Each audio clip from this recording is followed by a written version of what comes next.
Dobar dan vsem. Poglejmo zdaj in obnovo glede računanja nedoločenih oblik limit. Torej, na primer, limita, ko gre x proti 5, od koren od 5 minus koren od x, ulemljamo x minus 5. Ko x gre proti 5, tukaj gre proti nič, tukaj gre proti nič. Torej, nič ulemljeno nič. Katera je ideja tukaj? Da naredimo nekaj podobnega kot pri racionalizaciji, samo da to naredimo v števcu. Pri racionalizaciji zmeri naredimo to z imenovalcem. Tukaj naredimo s števcem. Torej tukaj koren od 5 minus koren od x množimo z koren od 5 plus koren od x, zgoraj in spodaj. Ker rabimo pravilo a minus b krat a plus b je na drugo minus b na drugo. Torej tukaj rabimo to pravilo, to imamo 5 minus x. Tukaj je x minus 5 in tukaj koren od 5 plus koren od x. Ja, tukaj mi manjka eno oklepaj, sem pozabil, ne? Vsekakor x minus 5 se uniči s 5 minus x. Se ne uniči popolnoma, se razlikujeta za en faktor minus 1. Ta in ta ostane en faktor minus 1. Torej minus 1 ulemljeno koren od 5 plus koren od x in zdaj se lahko zračuna.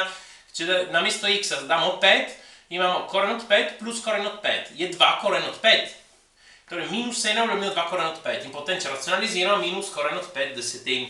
Torej, v tem primeru smo imeli razliko dveh kvadratnih korenov. Če imamo razliko dveh kubnih korenov, ali tudi samo eden od dveh je en kubni koren, tudi samo eden od dveh bi lahko bil kvadratni koren.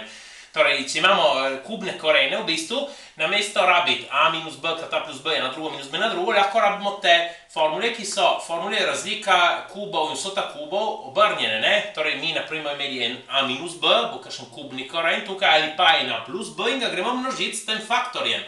Tako da dobimo razliko kubov ali vsoto kubov. To kakšenkrat je lahko koristno. Zdaj vidimo drugačen primer. Limita, ko gre x v plus neskončnost, od koren od x na drugo plus x minus 2, minus koren od x na drugo minus 2, in ta je določena oblika vrste neskončnost minus neskončnost, ker ko x gre v plus neskončnost, ta koren gre v plus neskončnost, tudi ta in ju odštejemo.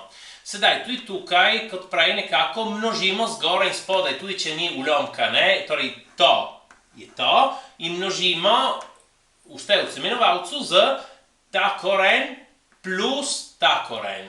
Zdaj damo plus, da rabimo zmeri pravilo a minus b krat a plus b.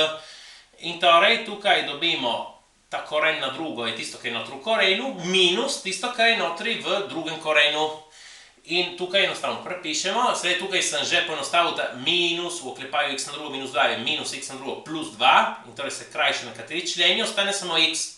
X ulemljeno to vsota korenov in vidimo, da je še enkrat nedoločena oblika, drugačna kot prej. Tukaj bila ta in zdaj imamo neskončnost, ulemljeno neskončnost.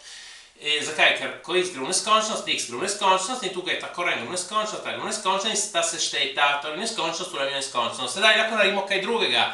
Naprimer, izpostavimo x na drugo. Delamo podobno, kot smo delili prej s polinomi, z racionalnimi funkcijami, ne? Torej, x na drugo izpostavimo v prvem in v drugem korenu. In napišemo oklepaju, kaj ostane. In sedaj bomo vzeli ven, ne, jasno, ta koren od x na drugo. Ampak bodite zelo pozorni, to je važno. Kvadratni koren od x na drugo je absolutna vrednost od x. Ker če ta x bi bil negativen, gremo na drugo, postane pozitiven, ko začnemo koren, pride nekaj pozitivnega ven. Torej, absolutno to je važno. Kvadratni koren od x na drugo je absolutna vrednost od x. Torej, vzamemo ven od tukaj, absolutna vrednost od x, absolutna vrednost od x in tudi izpostavimo absolutna vrednost od x. V oklepaju damo vsoto teh dveh korenov. Ja, sedaj, tukaj je tudi ena druga zelo važna stvar. Če mi delamo limito, ko gre v plus neskončnost, ta x bo imel zmeri večje vrednosti pozitivne. Lahko predpostavimo, da x je pozitiven in torej absolutna vrednost od nečesa, ki je pozitivnega, je tista stvar, torej absolutna vrednost od x bomo dali kar x in x se bo krajšal z x in tukaj bo stalo ena ulemljena vsota teh dveh korenov. Ampak pozor, če bi imeli limito, ko gre x v minus neskončnost, bi lahko rekli, ja, x gre proti zmeri manjšim vrednostnim, negativnim. In bi lahko predpostavili, da ta x je negativen, če x gre v minus neskončnost. In v tistem primeru bi dali absolutna vrednost od x je minus x. Zmeri, če x gre v minus neskončnost. In takrat bi krajšali x, ampak bi ostal en faktor minus 1. Torej pride različna limita, ko gre x v minus neskončnost. Treba paziti.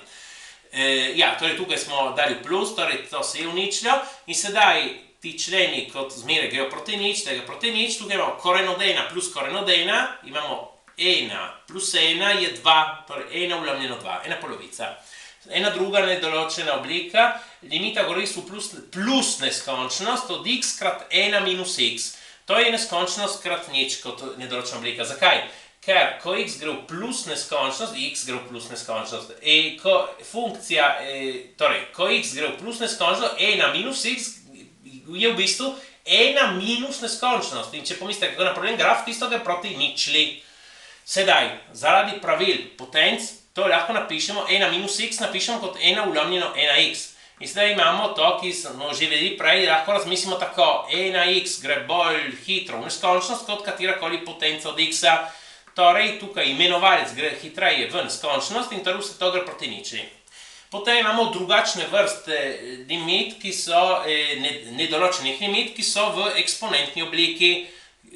Ta je oblike nič na nič. Torej, limita govori su plus neskončnost od 1 ulomljeno x na minus 1 ulomljeno na x, dovolj da pomislimo x v neskončnost, to gre proti nič. Ko x gre v neskončnost, to gre proti nič, je. In ta jih rešimo z isto idejo. Tukaj je nedoločena oblika neskončnost na nič. Limita govori su neskončnost od x na 2 ulomljeno naravni logaritem od x. Torej, ko x gre v neskončnost, x gre v neskončnost. In tukaj, ko x gre v neskončnost, ta ulomek gre proti nič. Neskončnost na nič. Ja, in torej, v obeh primerih ideja je ista, da mi napišemo na naravni logaritem od vsega tega, ker na naravni logaritem se uničita sta inverzni funkciji. Torej, na naravni logaritem od kaj? 1 ulomljeno x na minus 1 ulomljeno na x. Tukaj na naravni logaritem od x na 2 ulomljeno naravni logaritem od x. In zakaj to delamo? Ker zaradi pravil logaritmov ta eksponent ga lahko damo od spredaj. Ta eksponent lahko damo od spredaj. Ko imamo logaritem od ene potence, tisti eksponent lahko pred logaritem. In sedaj tukaj ta minus 1 ulomljeno na x damo od spredaj in tukaj imamo ln od 1 ulomljeno na x. Tukaj damo to od spredaj in tukaj ostane ln x, ki se enostavno uniči tukaj. In torej ostane samo 2, ena drugo. Tukaj malce bolj zapletene imamo ln od 1 ulomljeno x. 1 ulomljeno x je x na minus prvo in spet eksponent lahko vzamemo od spredaj. X na minus prvo je minus 1 ln x. Torej minus ln x in potem ln x gre proč in imamo ta minus 1, minus krat minus mi da plus 1 prvo, ki je Ja, tukaj smo dobili ena drugo. Je bila še ena, torej, nedoločene oblike v eksponentni obliki je tudi 1 na neskončnost. Ampak dober primer tistega, tisto, kar smo že videli, je limita, ki definira število osnova naravnih logaritmov. Tisti je dober primer. Sedaj, tukaj so naštete nedoločene oblike. Neskončnost krat nič, neskončnost minus neskončnost, nič ulomljeno nič, neskončnost ulomljeno neskončnost, nič na nič, 1 na neskončnost, neskončnost na nič. Te dve pa nista nedoločene obliki. Pazite, neskončnost, ulomljeno nič je neskončnost. Zakaj? Ker ko imenovalec gre proti nič, vse skupaj gre v neskončnost. Imamo že neskončno v števcu, gre v neskončnost. Nič, ulomljeno neskončnost je nič. Če imenovalec gre proti neskončnosti, vse skupaj gre proti nič. In tudi imamo nič v števcu, torej še več, to je nič. Tako, prosim, všečkajte in upišite se. Hvala.